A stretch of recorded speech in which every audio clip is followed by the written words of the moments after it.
Happy New Year. Thank you for joining us for the first edition of Journalist Hangouts in 2020. Adekunle, Yusuf, and Osiare, that's Gani, Kayode-Balogun, is with me. Happy New Year to you, GKB. Happy New Decade to all our viewers. Thank you for joining us. Thank you. Adekunle, Yusuf, it's a new one. Yeah. First of all, yes, last week we actually did a review of what actually happened last year and stroke 2018. We're back for the live edition of Journalist Hangout now. So, welcome to 2020. We're glad that we made it to the new year. All right, the first edition of Journalist Hangouts. We are still in the festive season, and one of my guests is celebrating his birthday. That is Adekunle Yusuf. Adekunle Yusuf, in school days, you didn't like this that time. I've forgotten that name again. Kuleshi, A.K. Kuleshi. For those that attended the University of Lagos, yeah, 1998, 99, 2000, said, we understand. Congratulations to Adekunle Yusuf. Thanks so much. Many more prosperous years and the best of 2020, Adekunle Yusuf. Thank you. GKB. Congratulations. Happy birthday. It's not an ancestor. All right, moving forward. Today on the program, Inspector General of Police put policemen on red alert over killings of Iranian General by US as Nigerian police expressed readiness to take over security from military in volatile states. And later on the show, Outrage has distribution companies set to review in electricity tariff. I'll be hanging out with Gani, Kayode-Balogun, and Adekunle Yusuf. So if you are ready, let the hangout start now.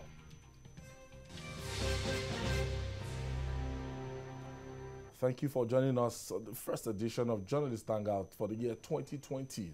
The world is torn between the international diplomacy and national interest following the killing of Iranian military chief Qasem Soleimani in a carefully planned operation carried out by the Oman hunter-killer drone of the United States last Friday.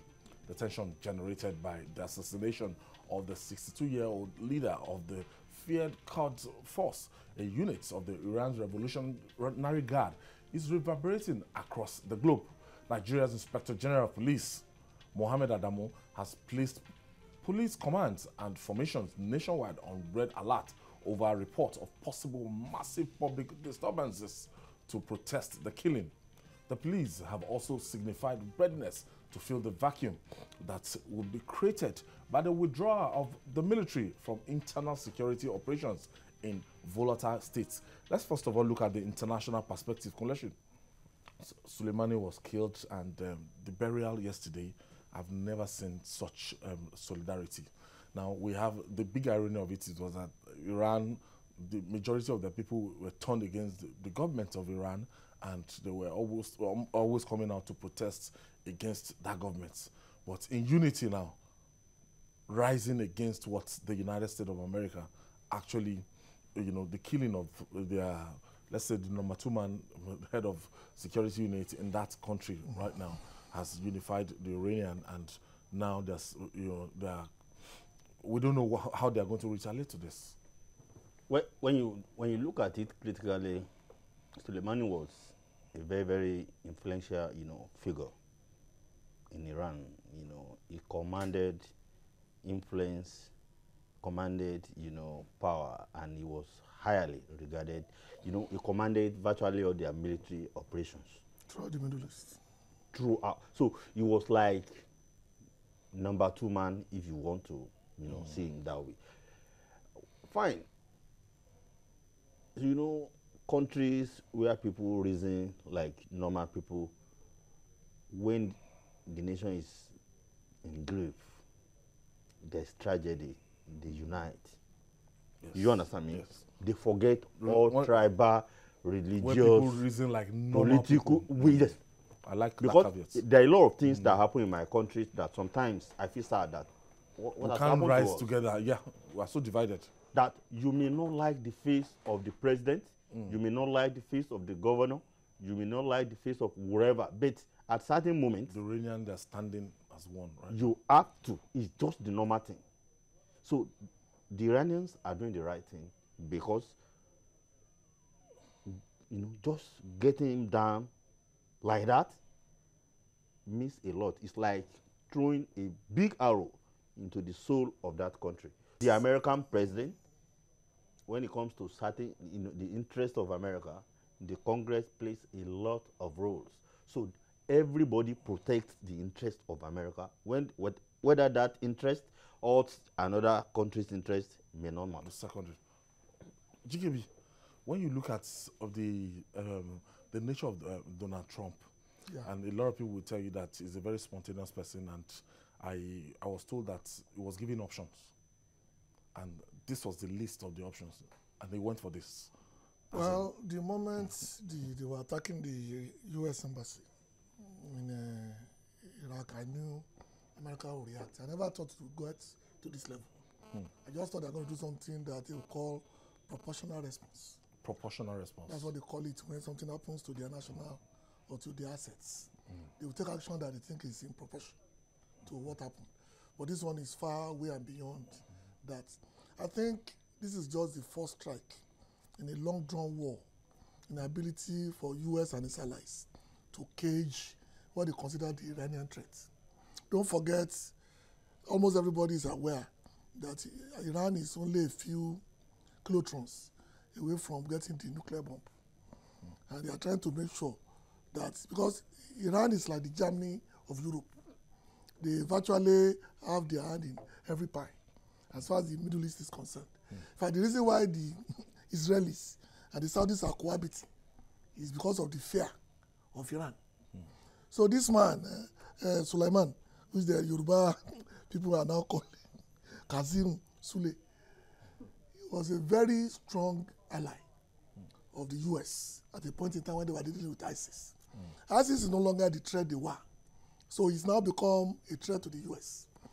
The way I'm looking at it is that this is just the first salvo in a long-drawn diplomatic, political. I don't think there will be a war, but we'll continue to have this tete-a-tete, as it were, until we get to a point. What concerns me mainly is what the IG has done, basically to ensure. No, before we bring it home, we're looking at the international. So that's the international layout. The Middle East is configured in such a way that Iran is the only power capable of dealing with Israel. Saudi Arabia, the House of Saudi, do not want a very strong Iran. Already they are controlling the Kurds in southern Iraq. Already they are in Syria. Already they are in Qatar. They are spreading their wings in such a manner that whatever is going to happen after this attack will probably be by proxy. They are not going to see Iran as a country. It's not going to attack any American interests. It's going to be done by these small groups in those states, basically. Things you cannot really point to and accuse Iran of. And that's what we are going to do this year. My take is this: there will be no war, but this will continue to reverberate throughout Europe, throughout the Americas, for as long as it goes. But the thing that is more important to me is the technology of the hunter drone. Because this has made people surrounding themselves with, actually Nigerian leaders, with 14 SUVs, clearing the road 2 days in advance. America no longer rely on moving massive equipment anymore. Or infantry soldiers. You just need 10 very good killer robots. And now you get the job done. Get the job done at minimum cost. I read a tweet, I have not independently verified it, purportedly from Donald Trump, saying that we've invested $2 trillion in buying ammunition. That, look, we are looking for how to test it. That we have identified 52 sites in Iran, and we're waiting for your response. By the time you respond, we'll give to you with immediacy that, in bigger measure. I don't know the heart of that man. He's somebody who, like, I think I see like the heart of stone. Donald J. Trump. Believe me, when the whole world, went up in condemnation and this, he said no. When they were bombing our people, using bombs by the roadside, they were doing this to American, they were doing all over there. All those things were okay. But now we touch, they are this, you say it's not okay, no. That if they revenge, you see what they will get. He's fully prepared. He's not apologetic about it. He's fully prepared. This I don't think Iran will want to test the the mites. No. I believe they should not. No, America is being led by somebody that is maverick. Who it's loves, not stable. I don't know whether stable. Who loves, to thrive in conflict. He loves, somebody who is like without conflict, without, crisis. He's restless. God bless you. The restlessness makes him, who he is. It's $2 trillion have been invested in buying state-of-the-art ammunition. He's fully prepared. If you see what he says, he spoke to people in the plane, and when he was talking, you will know it's not. It's not. I'm sorry. Sorry for what. Well, you Now, must, let's look at the before we bring it back home, the international politics of it, the side of it, and we've seen the United Kingdom talking. We've seen their normal ally, standing with the United States, and an assault to one is like an assault to all, according to the North Atlantic Treaty Organization, NATO. Those that form that organization, and they are willing to back the United States of America. But countries like Russia, they are saying that, look, this is just, taking it to the United States of America, that they've crossed the line. well, between you and I don't think Donald Trump will have done what he did without carrying Putin along. I do not think so. Really? Yeah. Because does he need that? Does he need to carry Putin along? Yeah, basically. I don't think so. He's an ally of Putin. I don't think so. So I think the Russia are just making the normal noise expected. I think they know about this attack. I think they approved it. But what they are now trying to do is to contain it in such a manner to make sure it doesn't escalate. Don't forget, the Americans have been trying to get Husseini out of Syria for 10 years. And the Russians have ensured that did not happen. So the same thing will apply here. It's better to let one man go and then keep the peace than to let it escalate to a full-scale war. Again, you keep forgetting that Iran is running the Middle East like a master puppeteer. And it's very strategic. And if something is not done over time. But for me, I believe, if not this year, maybe next year, I think what the Iranians are waiting for is to ignite their nuclear capabilities. And that will now lead to really serious problems.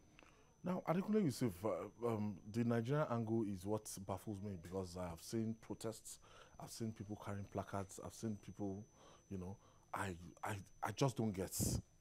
But I've been seeing protests from the northern part of the country. But you know the Zaki group? Okay. That the supporters of the Shiites movement, the main movements. They always pledge their allegiance to Iran. So they are Nigerians by the flesh, but Iranian by soul, by blood. They are not. They are Iranians. And the group is being sponsored by any injury to Iran is like personal injuries, injuries to them. Okay. You understand me? Okay. It's as simple as that. So when and that's the highest concentration of the Shiite movements in the world. Yes. Iran. Yes. Now, don't forget the fact that the Nigerian government, as far as I'm concerned, also has mismanaged the Zaki saga in a way that we don't know what can still happen. You will see that virtually all the time, the military, the police, the security agencies, they keep having clashes with, because you will see protests, spontaneous protests here and there. So now, for the international angle I think what the IG did is actually in order. Yeah. I'm totally in support of what the IG did. That in Nigeria, we must not allow what has happened in Iran, to destroy our country or to lead to a breach of security. To me, kudos to the IG for being proactive. Yeah. Now, looking at the said withdrawal, the police they are said to have signified their readiness to fill the vacuum that will be created, by the withdrawal of the military from internal security. Right now, I can tell you that they are involved in internal security in like 30 states or 31. The soldiers, military guys. So, what we read last week was that they are calling them out, they are pulling them out gradually so that the police can do their constitutional role. Now, at the up to this task? We're talking about Zamfara, where bandits was at the point in time reigning supreme. We're talking about Katsina, where you had bandits negotiating with government, kidnappers, and big-time banditry going on across, you know, the northwestern part of the country, Kaduna. So, do you see the police actually, you know, rising up to the occasion? I think last week the president approved the employment of 40,000 new ones for the police, basically in a move to ensure that the capability will be enhanced over time. Now, to answer your question directly, I don't think they are ready. I don't think they are capable. And based on a past experience of the police when it comes to peacekeeping in Nigeria, I don't think they are up to it. Abroad, of course, Nigerian police have won laurels in Sudan, in Pakistan. Some people will say old glory. They've won laurels in the past. I'm talking about now. They've gone to do this same job they are being asked to do in Nigeria. I don't think they are capable as of today. But I agree with the Nigerian government. You must move the army out of civilian duties gradually, because they may be needed in other areas of security challenges. They spend too much time getting involved in curbing back robberies, working against people doing protests in Abuja, things that normally are an arm of the police. No, but they were told that they got results during the Operation Python Dance, Crocodile Smile across the country. I've forgotten the name. It was codenamed in the South. The Constitution gives the power to protect us internally to the police. That is the role they are employed to do. It's when they are not capable that the military will come in to back them up. Now it has become almost normal to see military guys in civilian situations. For those of people who grew up in the 60s or 70s, realize that barracks were built 20 kilometers away from towns. Outside. So because soldiers, you always see soldiers at the point when they have ceremonial things to do. And they will be in their full ceremonial dress. Now you see army personnel everywhere on the streets. And that's not even good for the markets, everywhere. So I think what the federal government is trying to do. Even escorting tanker drivers and escorting illegal bunkers. All manners of things. So what we need to do now is to ease them away, little by little, to a point where they will no longer be relevant in the scheme. I agree with the president to do this. Adekunle Yusuf, is it about being relevant in the scheme, or is our reality? Is the reality on ground? So as far as I'm concerned, okay. Let me tell. I have been following during the time of MD Yusuf as Inspector General of Police, you know, and the accounts I read about MD Yusuf, the way Nigerian police force was so strong, even to the extent that they get intelligence about any impending coup as at that time. That was under the MD Yusuf, under MD Yusuf too. So, what I'm saying is that at what point in time did our police lost his strength and capacity, that to the extent that you hear that if, let's say, kidnappers, kidnap policemen and they pay. And kidnappers will be kidnapping DPOs, and the DPO will be paying ransom.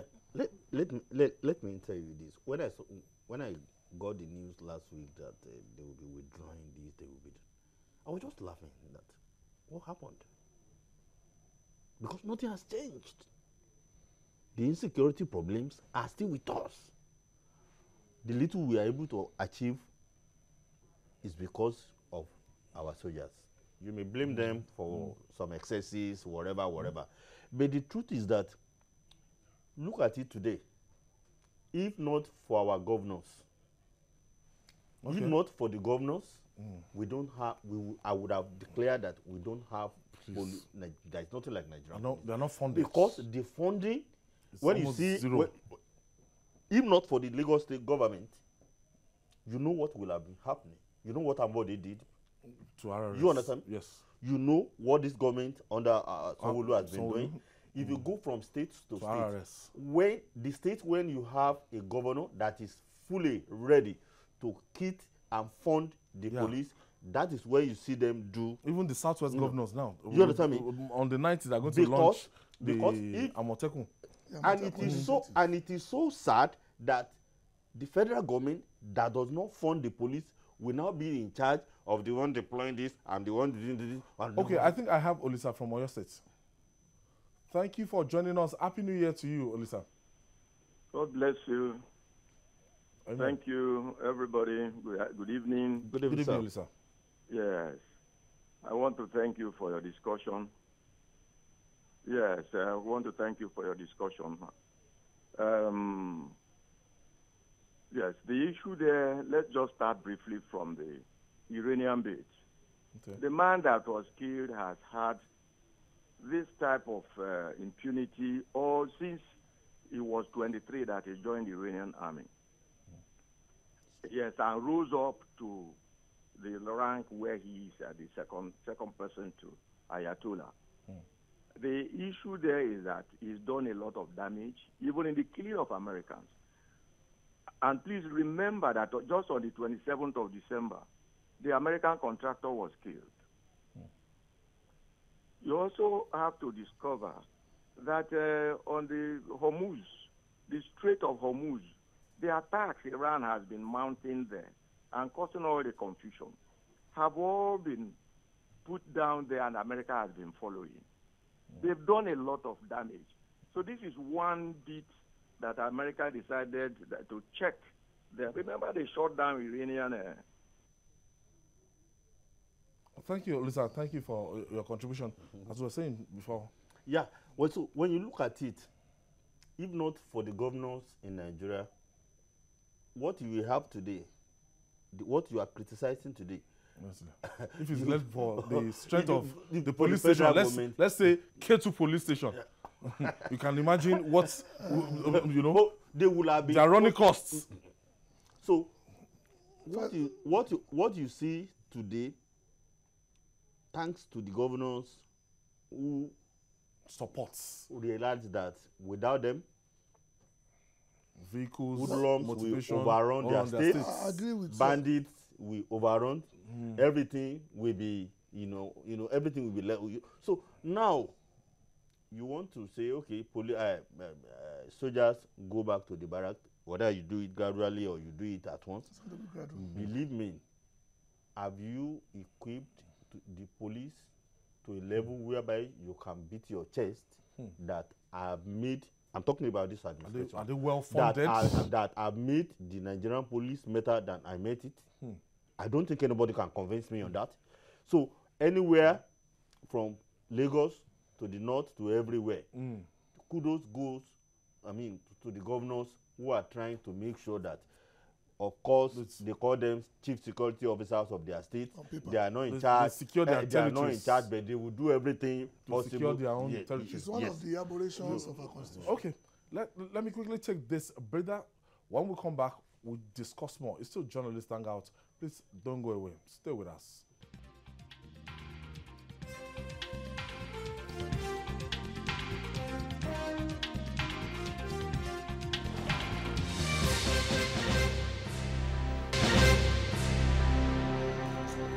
Welcome back. It's your multiple award-winning program and the first edition of Journalist Hangout in this decade, year 2020. And if you're just joining us, I say Happy New Year to you. And we're looking at internal security and what is happening in Iran. And the Inspector General of Police actually saying that all the formations, putting them on red alerts. Yeah, they have to be. So now that the military will be moving out, and because we need our men in the northeast, the guys in the northeast, they are overstretched over time, and some of them are even battle weary. They've not recruited them. Yes, I have a close brother that he just came. I think he spent like 2-3 years in the northeast. Some more than that. Yes, he's just coming back this December and gave testimony in church, and I was like, wow. How can you put somebody on the front line for like 2-3 years? And it's criminal. It's somehow. And it's against the rules of their job. It's 6 months. Because of psychiatric, effect of that. No, it gets. Because yes, he actually said it. Most of them, at a point in time, most of them they took to drugs. Family, they were on drugs. So, and some of them go berserk to do a lot of stuff. Because what you will say, in the war zone, they are enough to make the you trauma turn your mind. See dead bodies every day. All over see your colleagues, all over the close world, friends. Governments try to rotate serving combatants. Normally 6 months, sometimes 1 year, depending on the manpower they have. But some of the accusers, some people have been there for 3 years. A lot of people who are supposed to go, who have connections. Are you talking about people who desert? Deserters are Yes, there are people in they had the a lot of cases. There are People, people yes, in the military. they left their rifles for them, left everything. Who have not served in the Northeast in the last 4 years. They are either in Lagos or in Abuja or somewhere safe. They are the children of you know who. You will never see them on the war front. But that's neither here nor there. That's what they sign for. I know if they don't have any business on the war front. They are combatants. Okay. That's how people are spending 3 years because the army has. They have infantry. They should be rotated. There should be rotation. They should be rotated. They should be rotated. That's the law. Transport and supply. So you understand? So we all know the way Nigeria works when it comes to man to man. So a lot of people are kept there 2 years, 3 years without rotation. And there's something that Americans call post-war trauma. And it's even more dangerous than somebody going mad. Okay, because it causes them because they will lose sense of reality. Remember the case we treated there of the man that was being brought back from Iran. He's been in Iraq for I think about 9 months. He was posted as a sniper, but he didn't snipe anybody. So one day to return home, he just went on top of the roof and started sniping everybody. You know he has lost it because as far as he's concerned, the job he was brought for. So basically they lose sense of proportion and it becomes a big problem that you cannot defend. All right, I have Laja Martins from Lagos on the line. Thank you for joining us. Thank you. Good evening. Good evening, Laja. Good evening, sir.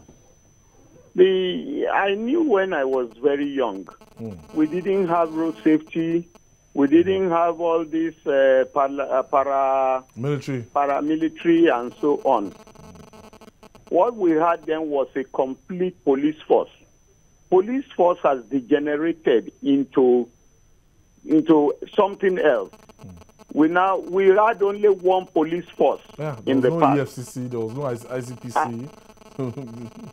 They have departments that take care of all of this. Yes. Now we have departments, CID, mobile, traffic, those ones you call yellow and fever. so on. But now they have been depleted. They have been bastardized. They have been polarized with a lot of things. And you can't get the best out of them again until we get our police to come together. And in short, let me say it. We develop weak institutions and develop strong people. Individuals, the police force depends on the individual handling it. We should develop strong institutions, very strong institutions.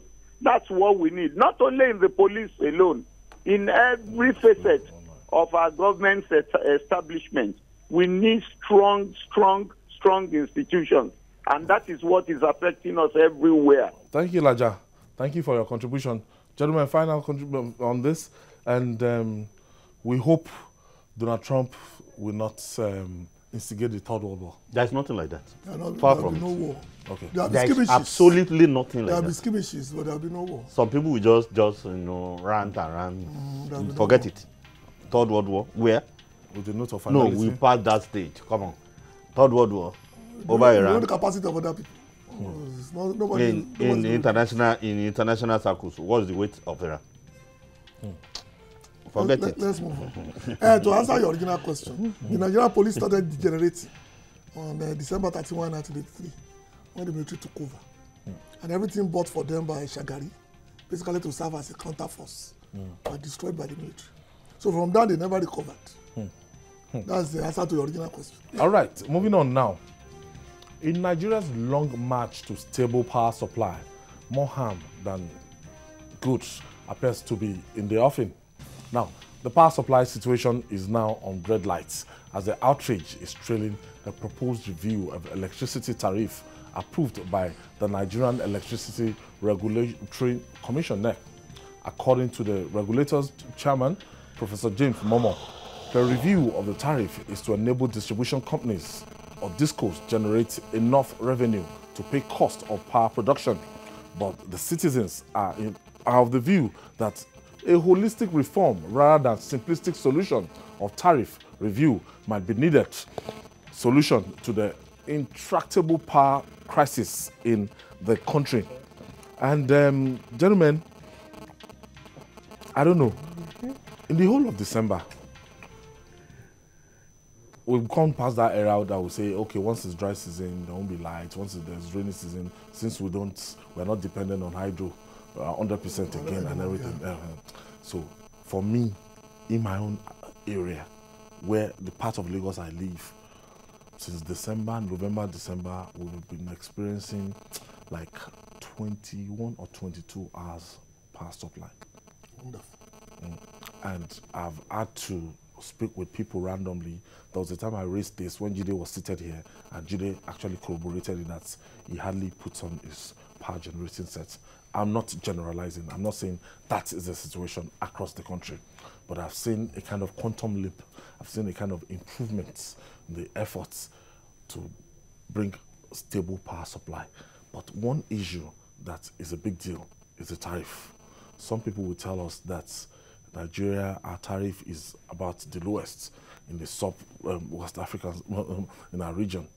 Now, if you use prepaid meter, lucky you, if you use prepaid meter, I just went last week, I bought about 20,000 naira, I bought prepaid meter, and I zeroed my mind for Units. 20,000 naira, what units, yeah. That's about 223.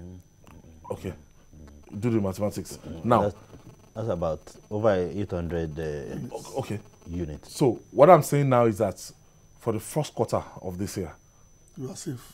safe. Use deep freezer, use refrigerator, use All the air back conditioner, consuming any backups, gadgets. any gadgets you want to use in your home, you're safe and it's convenient for you. But some people, we discovered that 60 or 70% of Nigerians don't have access to this prepaid meter. They still bring estimated bill.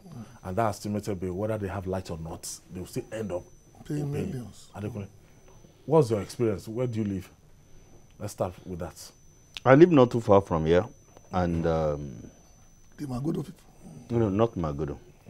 The Don't expose where Adekunle is. the ecosystem Okay, of yeah, Ketu okay. here. And the experience has not been very, very palatable.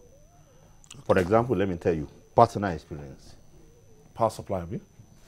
In the compound where I live, it's a big compound. You have 10 flats. You don't have prepaid meter. You have 6 flats, 3 bedroom. Three Then, new flats. before we were used to having 4,000, 5,000, 3,000, 6,000. Estimated bill. Per meter.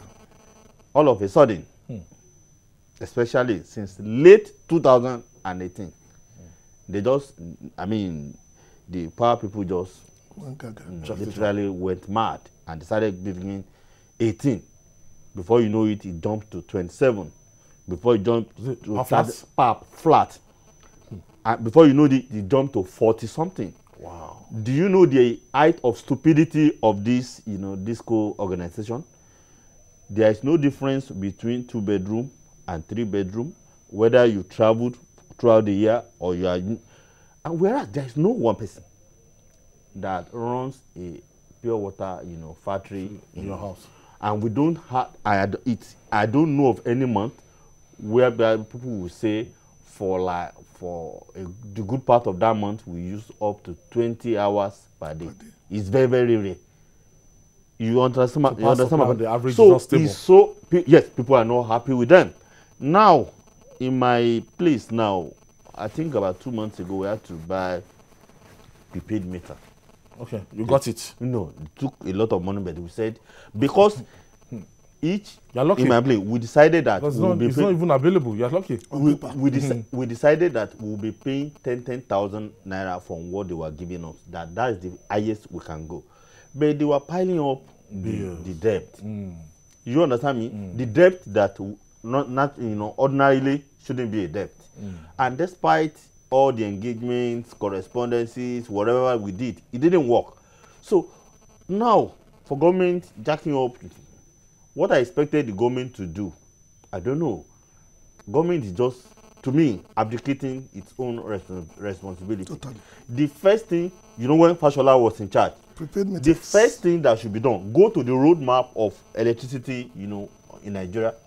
When they during Obasanjo, when they started unbundling, is it Obasanjo or it's Obasanjo? It's Obasanjo. No, it started under Obasanjo. Okay. And by if you read the roadmap, then there's state by state, and whatever government that is in power, you just so they started with unbundling.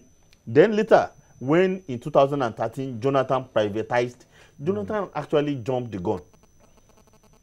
He made that was the time the problem, you know, became escalated or worsened. What are we saying? He privatized by the roadmap. They said you will privatize when no they didn't even put it here. By the time you have given power, that is when you have democratized that sector, that is to say, when you have given prepaid meter to every consumer, by that you have returned the power, I mean, in that sector to the consumer. Now, when you don't want to do anything, you are not going to pay for what you didn't buy. You understand me?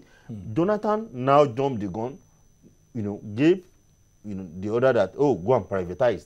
I guess at that time, people believed that he was doing all that because of his ambition to, you know, retain presidency in the coming elections then and all that. Now, when this government came, Fashola, a brilliant guy, was always, you know, saying the truth. That no, a lot of things were done wrong. How do you go about it? Do we dismantle this? He was saying, let's renegotiate, because most of these things you sold, many of them didn't even have capacity, knowledge. They didn't have, you know, capacity to do whatever. So at the end of the day, the government is still losing a lot of money, paying for what? How do you sell your vehicle to me and I'm still maintaining? Actually, hold your breath there. GKB, yeah. Let's get the report from your area. Well, where I live, of course, the light has been fairly stable. In fact, because I also enjoy this hanging transformer. Yes, this small one. Which ensures that I don't... 2-3 houses. I don't suffer from the... whatever is happening to the one that no trailer can take it off and all that. Yeah, and my bill has been relative. Do you use postpaid, prepaid or? No, not prepaid, but basically the range is manageable. Okay. At the very worst, 10,000. At the least 6,000, which I think is okay for. I'm ready to live with that. For what I use. For 1 month. But the problem, like that's a good one for a big man like you. But the challenge I have is what the birthday boy has said. We cannot go to tariff adjustments unless you give prepaid meters. You are putting the cart before the horse. It is not right. It's not democratic. It should be unconstitutional. I am waiting for people who know the law to take this rubbish to court. Because it is clear, yeah, because this is very clear. You must give me a prepaid meter. That way I can now decide the number of units that is good for me. And then you can now cut me off whatever the thing finishes. You have no right when I want to leave home, you switch off your appliances, you regulate what they don't want to do that because it will just like, it's like the NEPA bill is like our population. It's always overestimated. And they do know that if they give you prepaid meters, realize that the money you are spending on the estimation is far, far more than the money you spend if you have a prepaid meter. In my area at Okoba, they know me very well because I complain every week. You are supposed to give me meter February 1, 2017. The minister signed it. They put it on a billboard. They put it in the office. Don't pay for meter. Come for prepaid. It's free. This is 2020. Nothing has been done. First, they come with this funny idea of co-joining 10 people. And then you pay 100,000. And if the Adekunle does not pay, they will take it from my money. Somebody shut that down. They now came with another idea that you have to pay me first in lieu. What should I pay you in lieu for what? I don't know if I'll be alive to use the lights the next 6 months. Well, so why should I pay you forward payments when it's obvious you're not doing what you're doing? Those people at home who knows the law, who are lawyers, they should help us out. This matter must not stand. It can only come up after everybody, every consumer has a prepaid meter. Now, Because once you've done that, then we are. I was told that some of these discos, they actually look at, let's say, Ikeja area, and we're expecting 200 million naira from this area. We're expecting so amount, and whether the consumption is up to it or not, the estimated bill, it's going to be distributed. People in that area, they are going to be made to pay such, obnoxious, outrageous amount.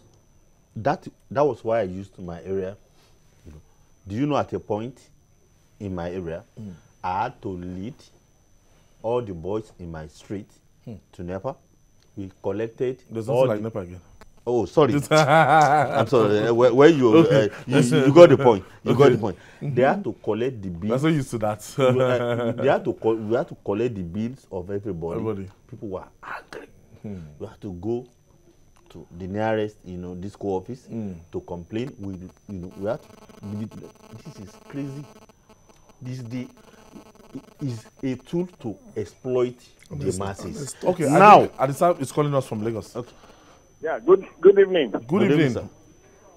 Yeah, my name is Adisa from Ikorodu. Oh, okay. How is the power supply situation in Ikorodu? Well, Ikorodu is fair. Okay. Ikorodu's power supply is fair, but I want to talk about Ibadan. Power supply in Ikorodu is fair. Okay. It's very, very fair. Ibadan distribution. Ibadan disco. Everybody has a meter, Okay. but it's very fair. Okay. But Ibadan, you guys need to come to Ibadan. Is it Ibadan disco? You are talking of 20 Yes, they hours have of just light. one disco. Ibadan You covers are talking about 20 Ogun hours and of light. Oyo State. There is no light for 8 hours in Ibadan. Sometimes, as I'm talking to you, I have loaded 100 units for 3 months. It has not finished. How will this go in Ibadan make profit? 100 units, 3 months.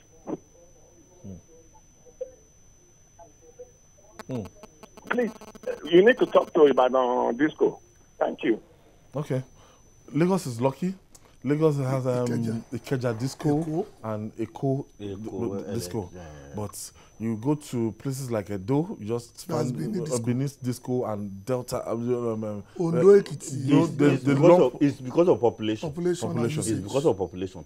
When they did it, it wasn't because somebody it was not arbitrarily done. Okay. It was population, because you need population. You drive. need people to for some discourse to thrive, and that was what they did. That was fine, but the truth is that what was the capacity of the people you gave this competence, the experience? So many of them didn't even have any background,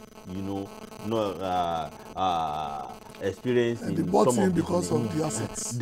So when you see what the federal government has been spending in this aspect, you now answer. Then was there really privatization? You understand me? At a point last month, they went on strike. Did you forget? Almost nationwide. I think nationwide. Yes, those electricity. You didn't notice workers. it? No, yeah, electricity workers. The Joe Ajero. In a country with a government, it was surprising. It took like 2-3 days before it was regular power supply could it was a big surprise. I had to call Mr. Ajero. It was a big your surprise. union is this powerful. With a government, they had a country with a government. It is amazing. Now, I think, okay. Moving forward now, solving this perennial problem, it has been with us since I was born. I don't know, maybe in my generation, we can get it right in terms of power supply, that 24 hours power supply. If we can give power supply to neighboring countries like Ghana, Republic of Benin, very small countries. And in Nigeria, we cannot boast of 24 hours power supply. We can get it right. Believe me, we can get it right. All we need is the right leadership.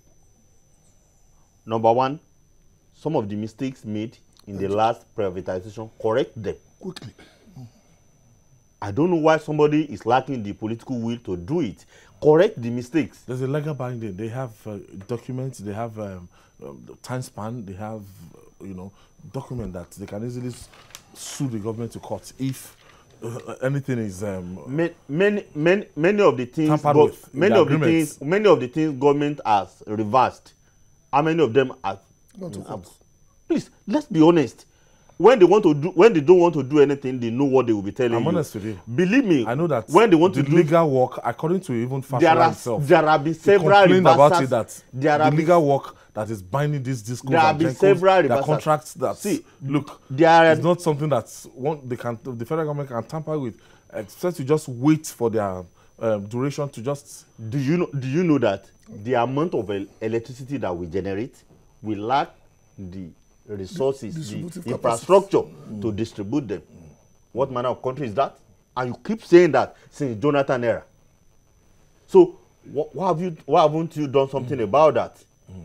The problems of disco, virtually everybody knows their problems. Why can't you work around that? Why don't you insist that whichever way is going to happen, every consumer must have, a prepaid meter? These are things that we must do. We are not doing them. Diamond is calling us from Warri. Warri is Delta State. Yeah. Thank you for joining us, Diamond. Oh, thank you, guys. Good evening. Is power supply stable in Warri?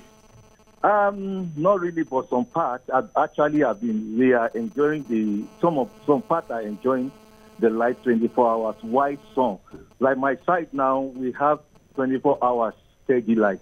Where is that? But, that is Efuru, PTI area in Efuru, yeah. Okay. But they'll give us 5 days straight, 5 days off. Oh, wow. That's load shedding. So aggregate is 12 hours per day. Yes. But the question I want to ask here, our leader, they don't have a will.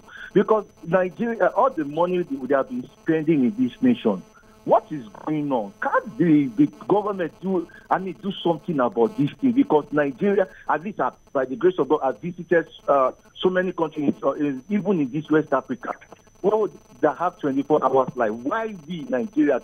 We are big enough to have these 24 hours, for God's sake. Like my brother, the one with yellow, they will say, the government, if they truly have the will, it's possible. Because, for example, now I have 24 hours like steady for 5 days. Then sometimes 5 days, sometimes 2 days, they will help me, but I have this steady. That's to show us that it can be possible if they have the will to do it. Thank you. Thank you, Diamond. Judith said it on the program that it will take steady investment for like 9, 10, 11 years. 1 decade, yeah. As in... To get to the level. To get to that level. That right now, what we are budgeting, I've forgotten how much it called it. Do you understand? That's what goes to that sector.